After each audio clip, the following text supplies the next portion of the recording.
Yeah, and welcome to another video. I'm Brett Papa, and today is all about, let's celebrate some Gilmour since he's out and about. One of my favorite guitar players ever. One of the most melodic. You know what's great about David Gilmour is its pentatonic playing, which we're all totally used to, but it's so melodic, and the blues licks are so killer, and his tone is just freaking wicked. But can you take a Floyd style track, which I'm going to leave down below if you want to download it, or also at the very end of the video if you just want to play through it. But can you take a track like that, obviously, and play Gilmour style licks, but then can you start to add other influences? Like, can you throw Stevie Ray Vaughan over the top of that? Another one of my favorite players, or Van Halen, or a host of other players to start to kind of mix things up a little bit, right? Because developing your own style is taking the influences and the people that you love and kind of mixing them all together and adding, like, you know, learn a lick note for note, but then put a little twist at the end of a lick so it starts to become your own sort of sound. Otherwise, we're just bound to copy people for the rest of our lives. And how exciting is that? You're never going to out Gilmour or out Van Halen, right? It's the people who push beyond the influence to create their own. And also what I'm going to do is I'm going to leave a link to a free soloing course down below that's going to help you learn how to hit target notes, right? So a huge part of soloing over a jam track and changes is knowing the right notes to hit at the right time. And it's really not that complicated, especially when you see some cool patterns like some of the cage systems and all that other kind of stuff. It really makes hitting the right notes a lot easier. So everyone always asks, I'm going to go through an RSA 23 and a new Barber Electronics pedal with, it's like a collaboration between 5 Watt World and Barber Electronics. It's called a Plus pedal. Check this out. This thing is bad to the bone. So here's the amp tone.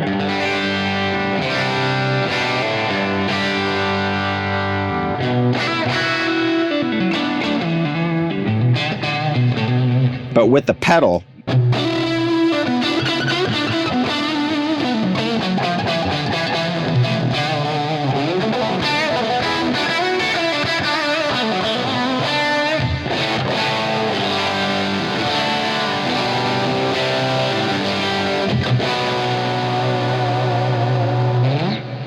so good. Barber Electronics pedals, I mean, I feel like you don't hear about them a lot, but man, they are some of the best pedals ever made. So that pedal is fantastic. There's one called an LTD SR. I think it's now called the Game Changer, maybe. It's like a smaller version. So good. Do yourself a favor. Thank me later. Check out Barber pedals. Okay, so that into a 412 simulation, and then I'm going to add some reverb and delay and post. Usually like Sunset Sound, IK Multimedia reverb, and I'll do like either a tape delay simulation or Echo Boy or something like that. But basically, heart of the tone is that pedal into that amp, and that's it. Okay, and this is a Tuttle Strat with Lawler pickups. So how do we start to hit the right notes? Well, check out our chord progression. Here we go, I'll back it up.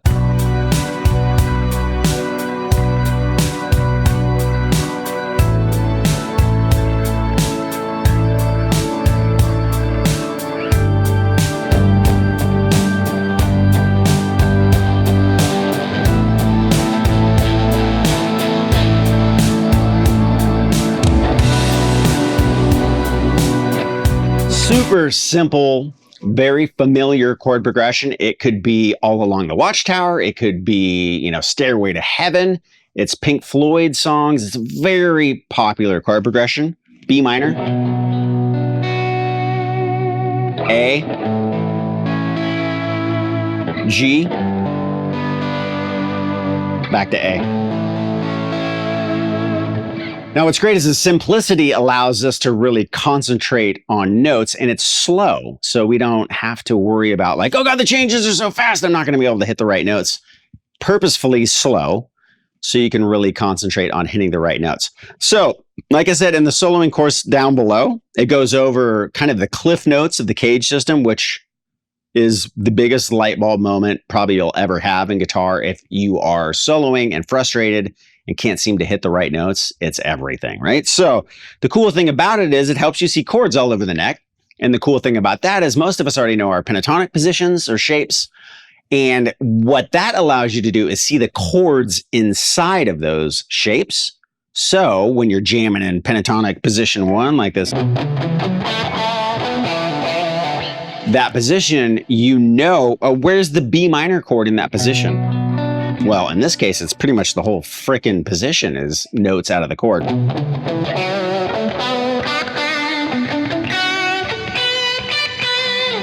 You can almost hit anything, right?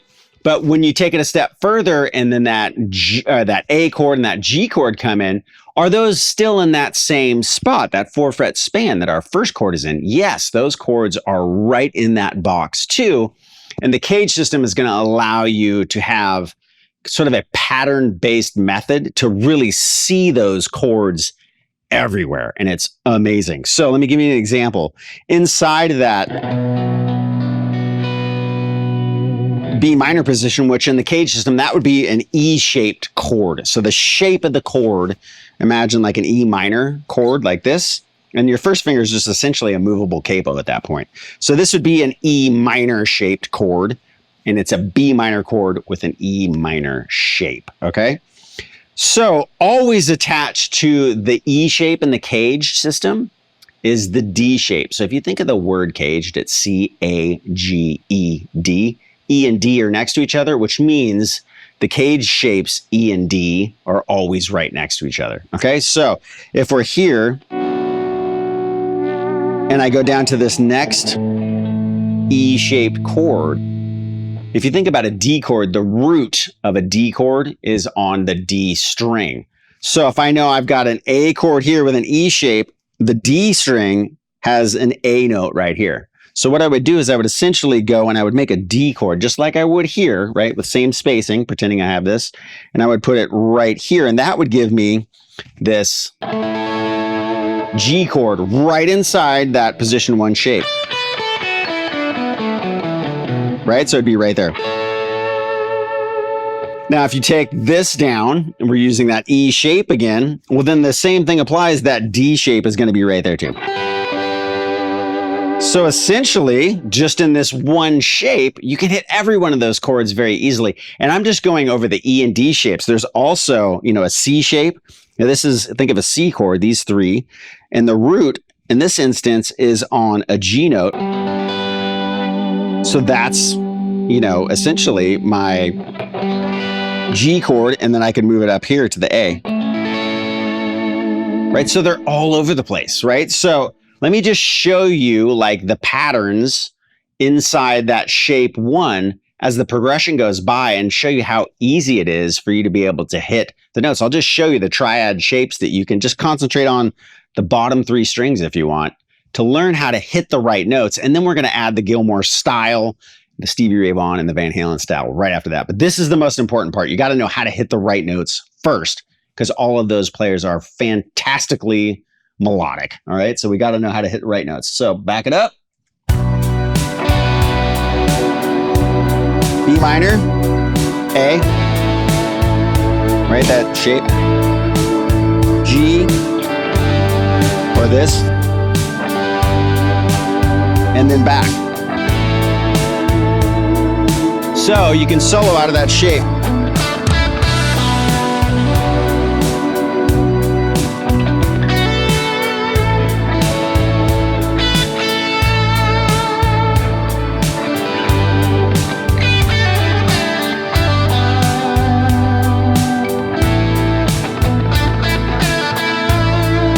Right, and then back to here.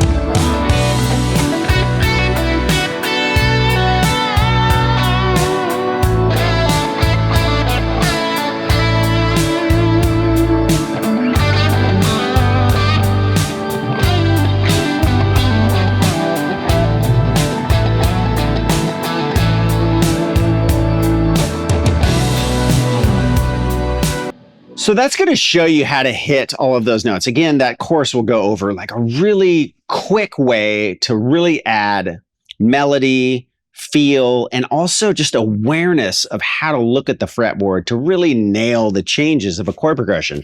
Because if you can't see the chords inside your scale shapes, you're just going to be guessing, right? And that's going to be years of like, oh God, what am I supposed to be doing, right? If you just learn those shapes, you'll be able to see them, and improvising will be so much easier.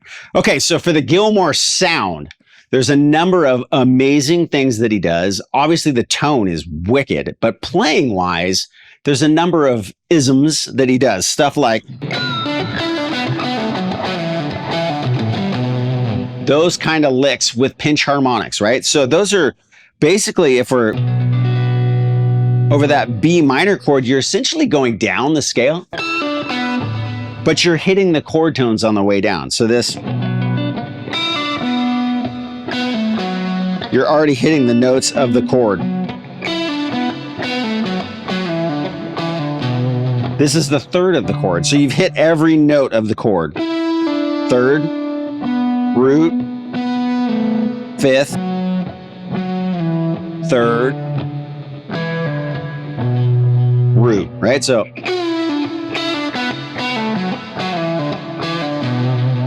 now the secret to some of these licks is you want to emphasize that first note and then pull off to the note below. And then the next note on the adjacent string, the lower string, you mute it. And then start that process over.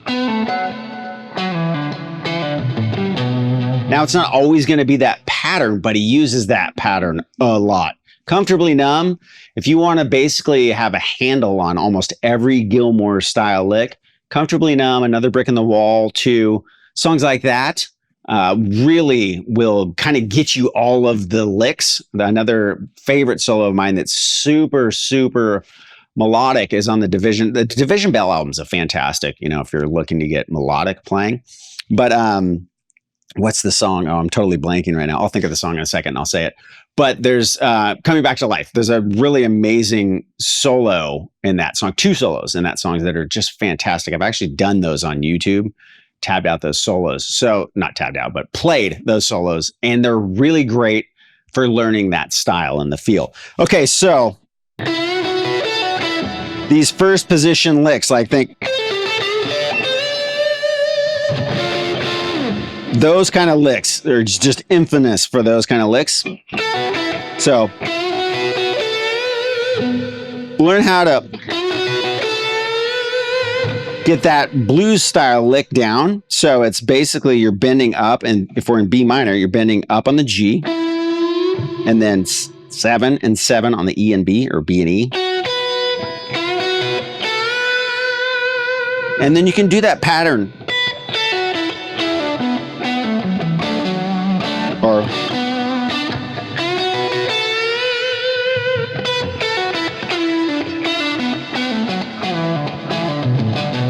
that one's right. Those kind of threes, those like 3-note clusters is huge in his playing. Another thing that you can do is do the classic Gilmour overbend. And so if we're doing like this first,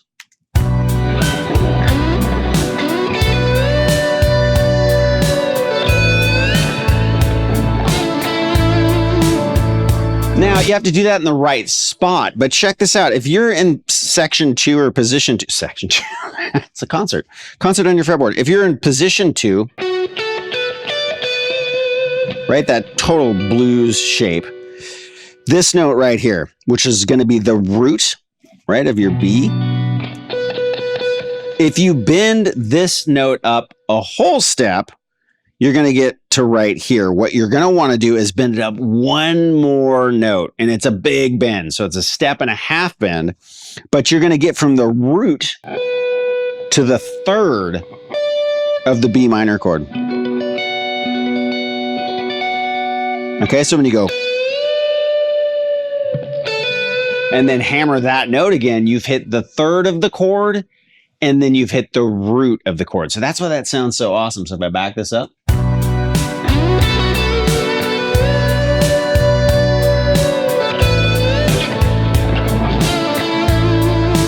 Okay, now it also works over the next chord.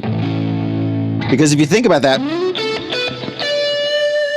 when you bend that up a 1.5 steps, there's also a G chord right here. Right? So when you're playing over, or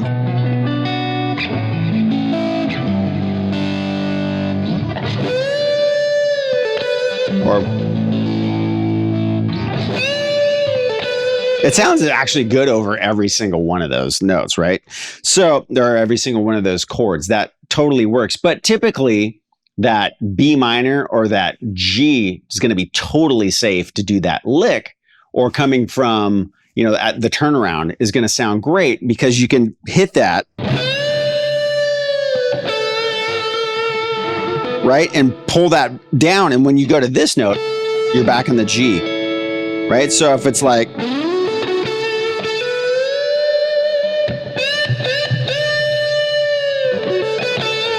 by that point, we're moving to the G chord anyways, right? And so that gets you right back into this shape, right? So if we jam a little bit and do some isms, here we go.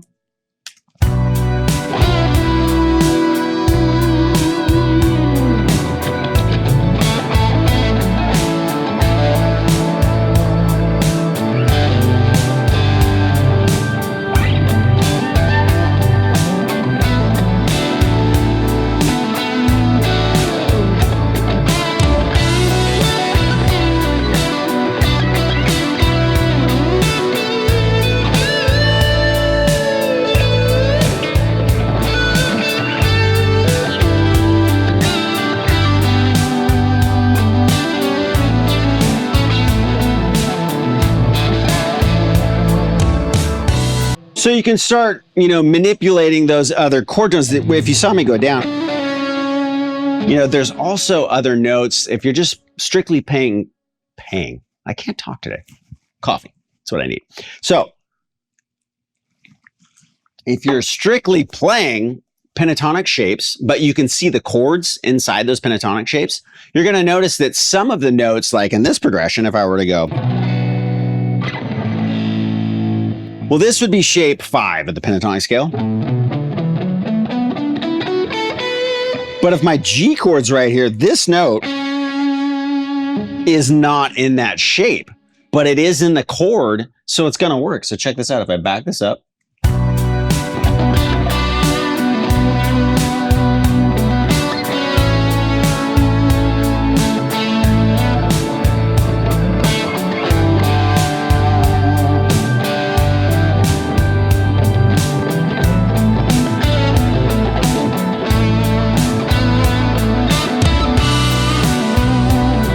and that's what he's a master at doing too. He steps outside of the pentatonic scale a little bit and hits some of those other chord tones. Now, a lot of the solos that he plays over, you know, it may be a diatonic chord progression for the most part, meaning like all the, you know, usual suspects as far as chords and a chord progression.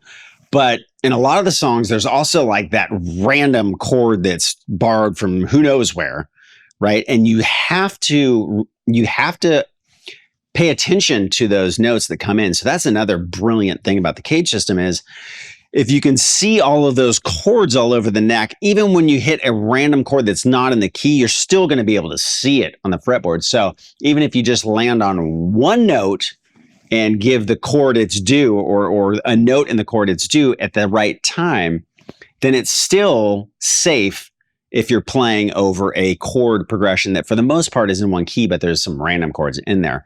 Hotel California, all these great songs, you know, you learn the solos and it's very pentatonic based, but there's always that one note where maybe the key that's the chord that's supposed to be a major chord, maybe it's a minor chord or something, and they change a note. And if you hit that note that changed, it really is like, oh, this guy knows what he's doing, right?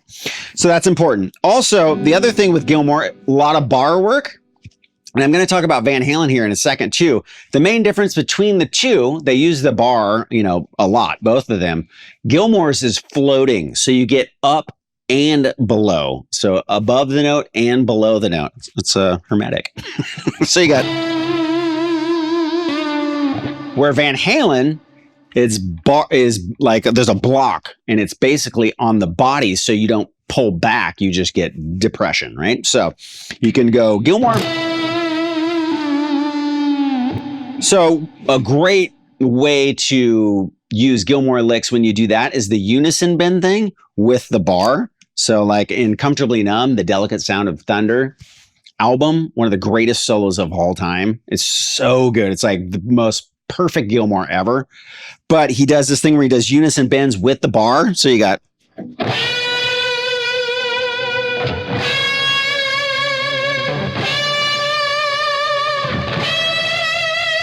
And then when he gets to the last...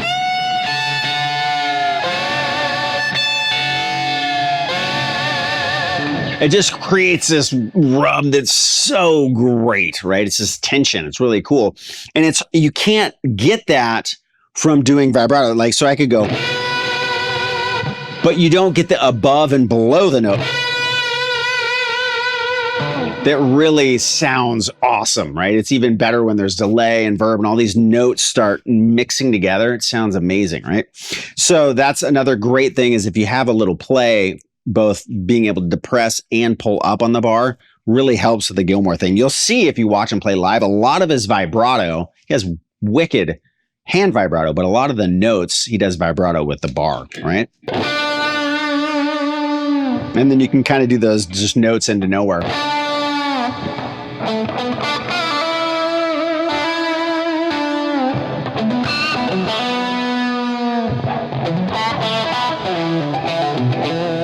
Now, obviously, there's also the chugga-chuggas, right? That's a huge part of the style as well. So a lot of times it's that double stop right here in shape one. If you go, you're basically hitting the third of the chord and the fifth of the chord. Right? Now, if you go down to there, you can hit all the notes of the chord, but these two notes, and then back to the root.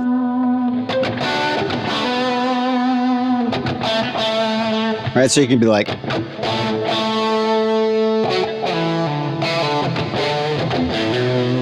so a lot of those mutes in between, so.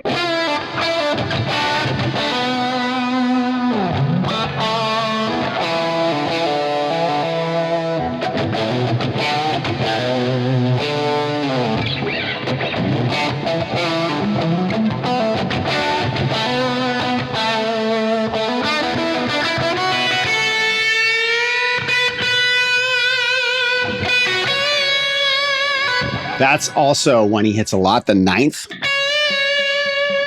Right, so it's basically out of shape one. But this note, so. That's great to hit over that A chord in this progression, because your A's right there. So you can get that. Right, so if we go back.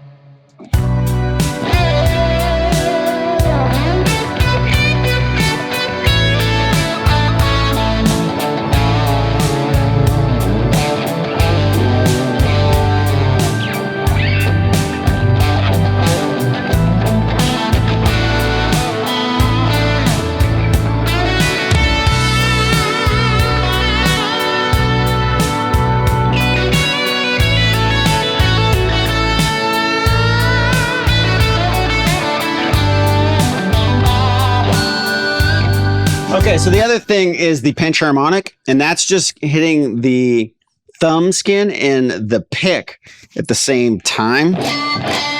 It helps to kind of have a little bit of an angle, so when you go across the string, the skin of your thumb and the skin of the pick hit at the same time, and if you move it around, you're going to get different harmonics.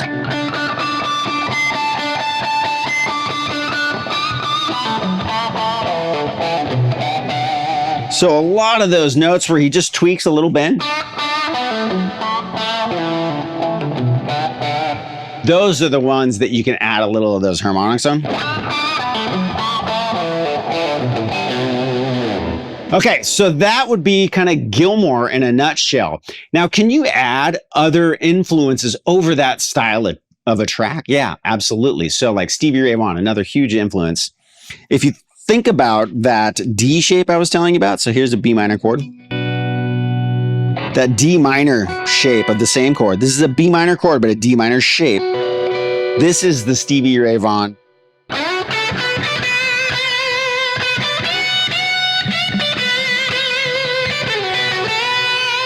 That is totally that spot.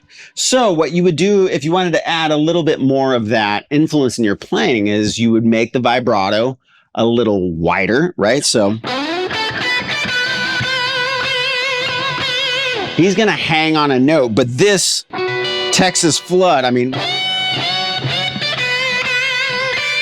now when you bend this note up over the first chord, you're bending into that B minor chord. And so you're essentially hitting this top note. So if you're going, then you're hitting two notes of the chord. You're hitting this note and the root.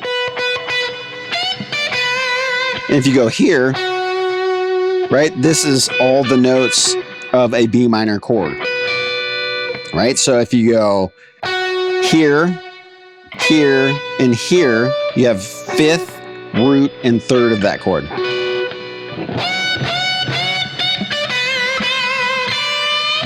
Now, Stevie Ray, what's so cool about his playing, well, everything's cool about his playing, but he's got these like licks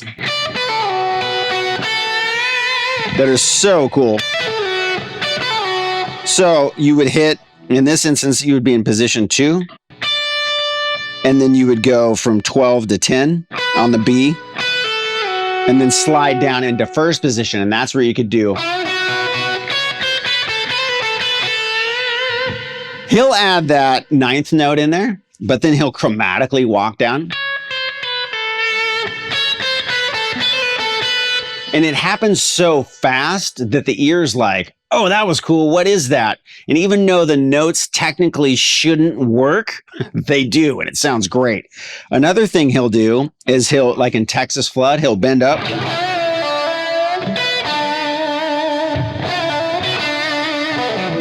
Right? Do that sort of a lick where you're bending up.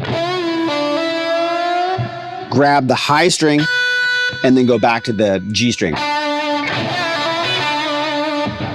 Another favorite walk down is if you're still in that shape, when you go, then right here on the A string,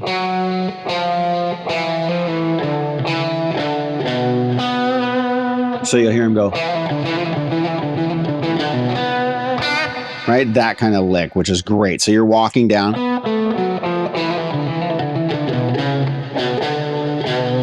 There we go.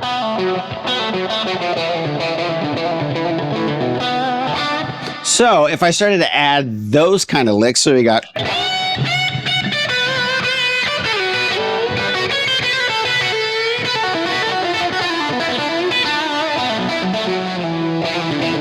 Yeah, something like that. Let's see if we can make something flow better, obviously, but those kind of note choices.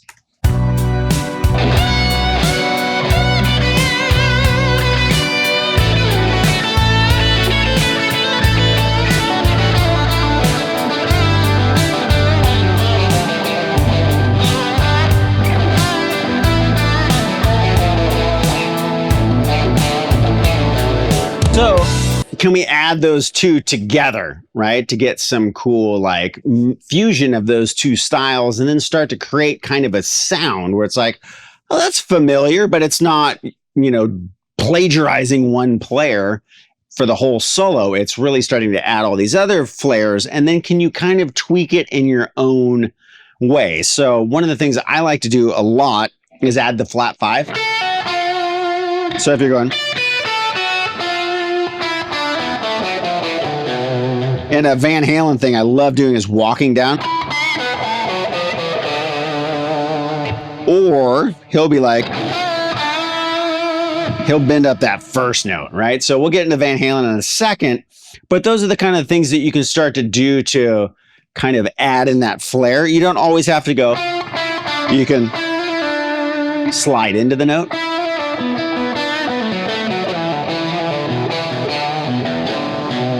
And do that kind of stuff, right? So if we go Gilmour-Ray Vaughan, let's check that out. Here we go.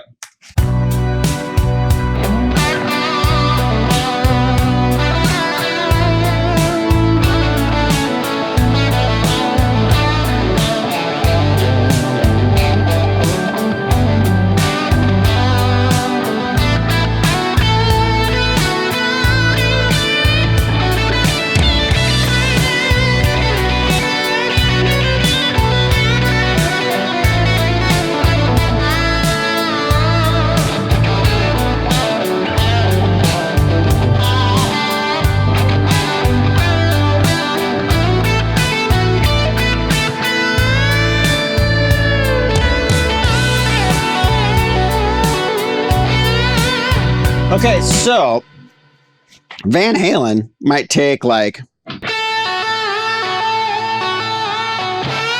or he starts to do like rhythmic kind of dives, right? So it's like it forms a rhythmic pattern.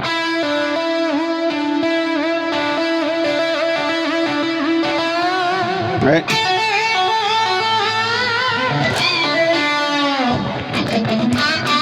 The other thing he'll do is he does the flat five a lot. He'll throw open strings in there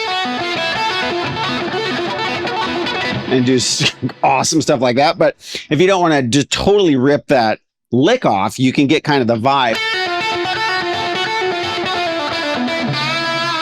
And he'll bend that note up all the time. So instead of bending, he'll go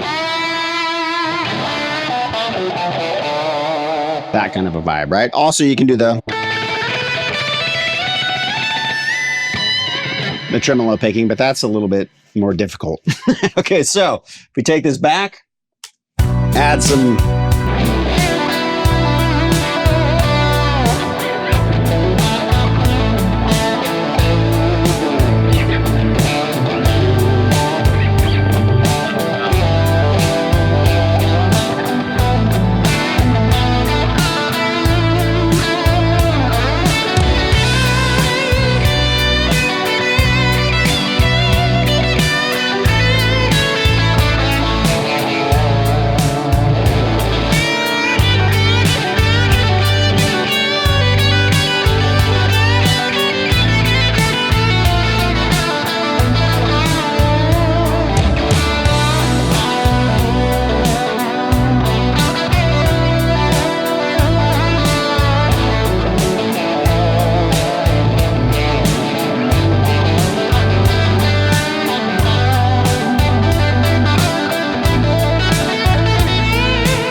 Okay, so, excuse me, getting ahead of myself. Thing I like to do is hybrid picking, right?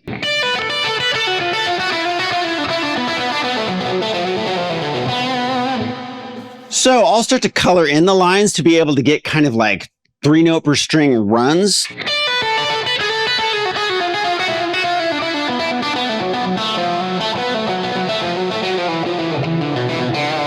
And I'm basically just using these as sort of kind of an efficient way to not have to pick so much. So instead of going like that, when I pick, I'll go.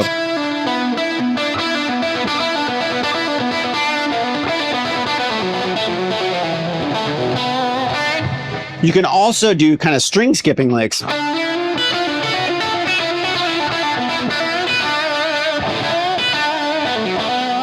If you watch players like Stevie Ray Vaughan, Jimmy Page, Eric Johnson, all like tons and tons and tons of players, if you really pay attention, they hybrid pick all the time. Like, for instance, is Black Dog, that solo lick from Zeppelin's really hard to play just picking. So stuff like that, where there's string skipping involved, it becomes so much easier when you learn how to play with multiple digits. So in the accumulation of styles, you're doing like Gilmour, you're doing Van Halen, you're doing, maybe some Hendrix kind of stuff. You're doing, just all these styles, Stevie Ray Vaughan, all thrown together. And then with a couple of licks that you maybe have come up with on your own, then you really start to have an influence, but you start to use those influences to create your own sort of a thing. Now, you may be able to tell, like, oh, that guy got that from Jeff Beck or whatever. That's great. But if you still can mix up the notes in your own way, it still can become your own style without blatantly ripping somebody off, right? So another thing we can do is like Hendrix. You can start to add those kind of licks, or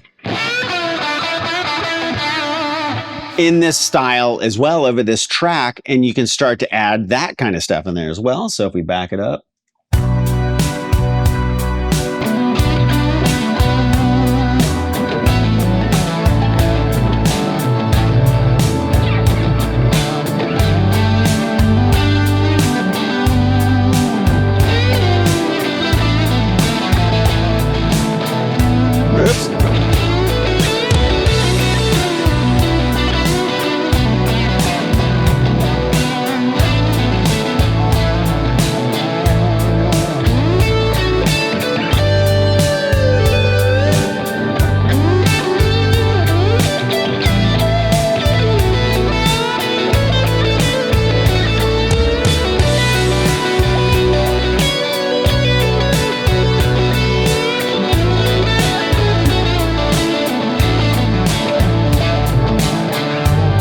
So it's experimenting, right? And I might sit and I might actually write out a solo. This is kind of just noodling, but the idea is start to try to take your influences and some of their lick ideas or their style or their kind of like the way that they phrase or certain things that they do, and see if you can fit it around a different kind of progression. And the way to do that and really be able to fit things around a progression, is, God, you got to know that. If you know the cage system, that's really, really going to help with all that sort of stuff. So these are all things that you'll learn in that course down below as far as adding feel and style. There's a lot of licks in here that are specific to other players' styles. But the cool thing is you'll probably learn a lot of songs and a lot of solos over your time playing guitar. And if you start to be able to take those licks and use them around different kind of chord progressions, maybe add a little bit different kind of a feel to it, you'll start to kind of develop your own thing, and you'll be able to improvise. And if somebody says, take a solo, you'll be fine. You'll have a bag of licks. You'll have worked out some other players' feel, which is really important, like the Stevie Ray or like an Angus, how they do vibrato, or the Gilmour with the muting and the pinch harmonics and all that stuff. When you start to add all the feel, not just the licks, to your bag of tricks, then you start to really come into your own thing. So check that out. Again, the track is going to be down below. If you want to download it, it'll also be at the end of the video. Free soloing courses in the description box. Check that out. There's brettpapa.com. If you want other kind of instruction, I've got tons and tons of courses there. I also have a bunch of world-class players that come in, from Tim Pierce to Guthrie Trapp to Jack Roush to Mark Lettieri and on and on. I'm going to have Tom Bukovac, all sorts of people to really take your playing to that next level. So my goal is to get you a really solid foundation of understanding the fretboard, and then bring in just the monsters to show you really how to take it to the next place. So thank you so much for your continued support. We'll catch you next time.